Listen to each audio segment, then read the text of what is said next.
All right, so got our first east branch of the Antietam Creek fish here out of the catch and release fly fishing only section. He is nice rainbow, pretty nice holdover, so we'll get him back in. There he goes.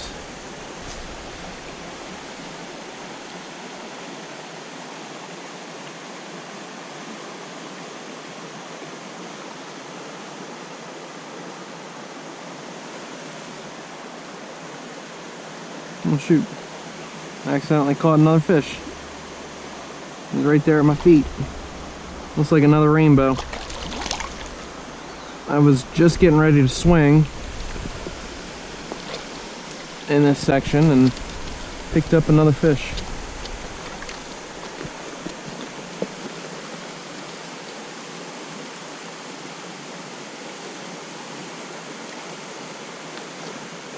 Looks like they've all been interested in this hare's ear. Seems to be the key to success so far. So 2 rainbows quickly to the net, just a matter of minutes.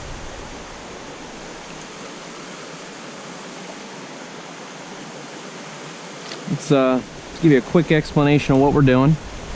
So we are tight lining on the mono rig as we usually do. Today we're using 2 nymphs. So we got our Syndicate 10-foot 3-weight Lamson liquid reel, 4.5, and then you've got the mono rig that I've created, and there's videos for that, as I'm sure you know by now.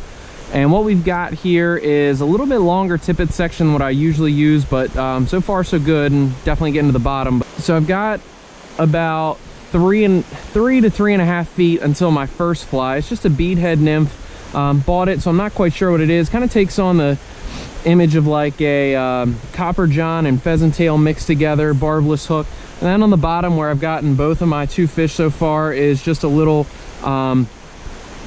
tungsten bead-headed hare's ear. I always like to tie those with gold, is my preference, and if I can, do a little bit of gold wire. But I've got 2 fish so far. They were both on the beadhead hare's ear that I tied. And I guess we're getting down to depth, and I guess the fish seem to like it so far.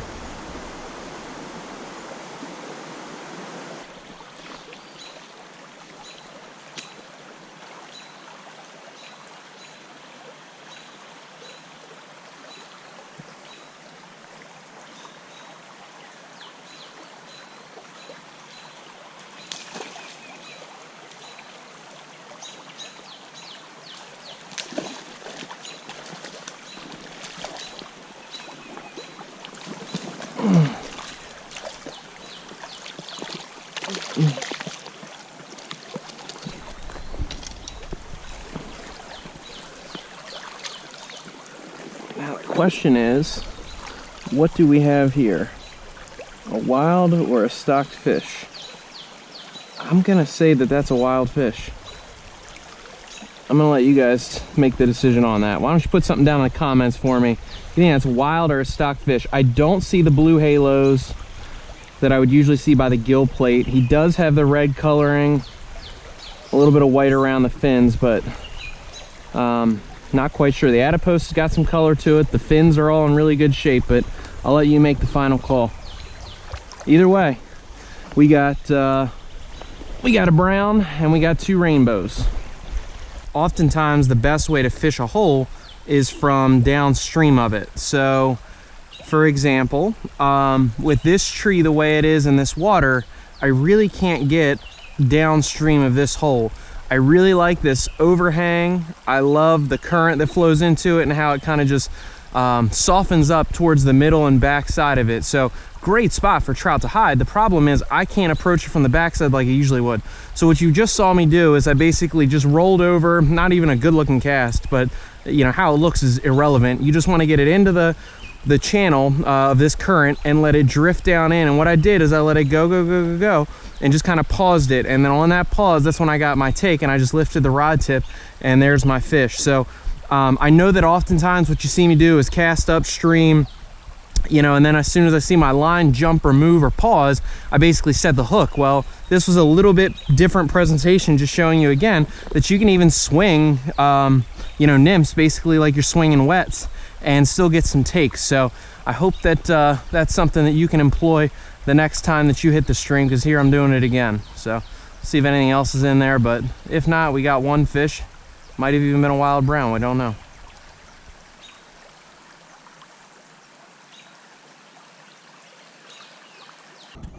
All right, so that was a good start to the day. We're gonna call it a wrap here at this section. I am gonna head upstream where they have a wild population of brook trout. I do know that based on what I read, they do some stocking as well.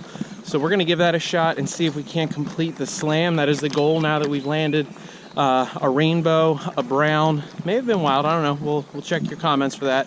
And hopefully then a, you know, brookie, possibly even a native brookie. So stay with it. Hopefully, you know, you get to see this slam completed, and let's see if we can get it done. So we completed the trifecta with a brookie, tiny little guy. Got him on the little pheasant tail looking fly, but there he is, real pretty fish.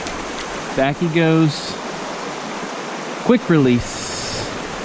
So try to pick up a couple more. There's definitely gonna be fish in here. It's just a matter of, you know, where are they gonna be, how big are they gonna be, and how willing are they gonna be to take some of these nymphs. So we're gonna give it a shot. Let's hop down. There was a nice spot down here I wanted to get to, so let's try to give that a whirl.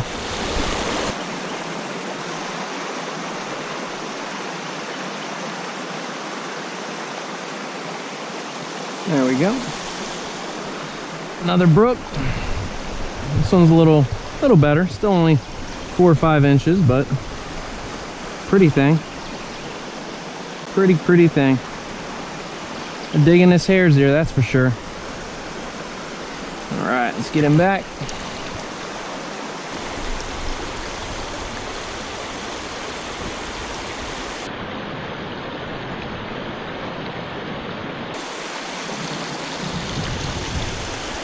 Another little guy. There he goes.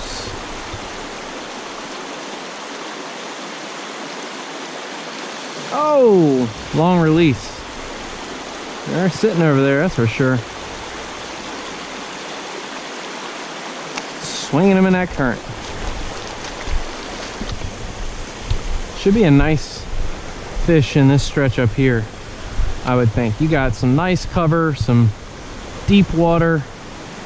We're gonna try to pluck out a couple here. So perfect conditions for a nice brookie.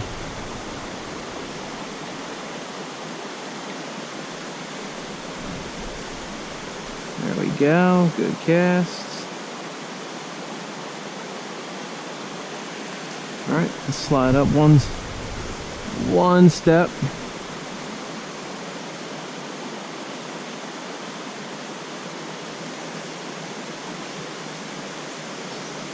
There we go.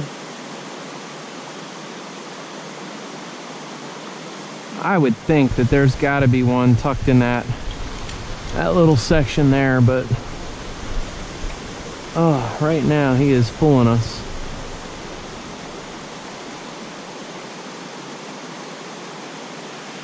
Just had a little take.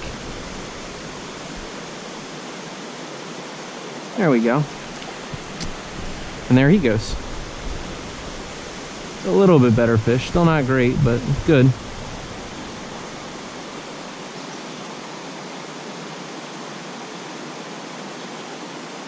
All right, we're gonna put on this streamer and try to pick apart some of the bigger ones. Now we've got, I don't know, anywhere from 5 to 7 brookies. So let's switch it up and see what happens.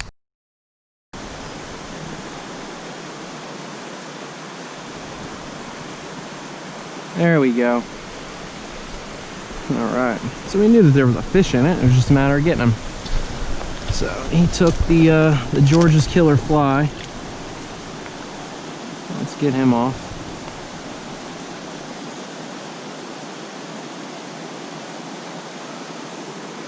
Okay, pretty little guy. Proves there was one in there. We thought there was, just didn't get to physically prove it.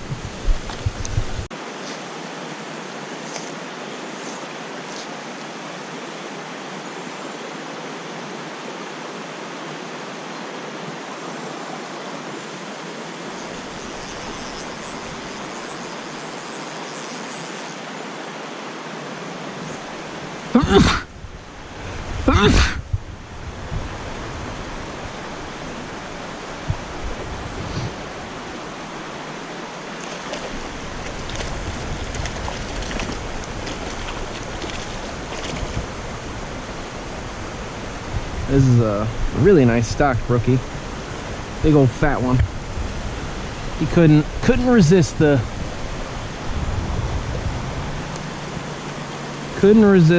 George's killer fly. So glad to have stuck one. Oh man, that is a fatty.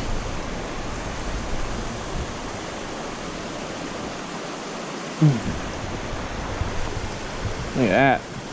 Picked up a second brookie on a mop fly. And there he goes. Oh, just these big, fat oaves of fish. I was up on the bridge and picked him off from up top. Very, very unorthodox being upstream of the fish and that high up, but they're in like an eddy and you really just can't get a good drift to them. And you know, basically what I was able to do is just stand up above, put the mop in the back of the fly and just try to dredge it across the bottom back to me, and sure enough, one took. Try it again.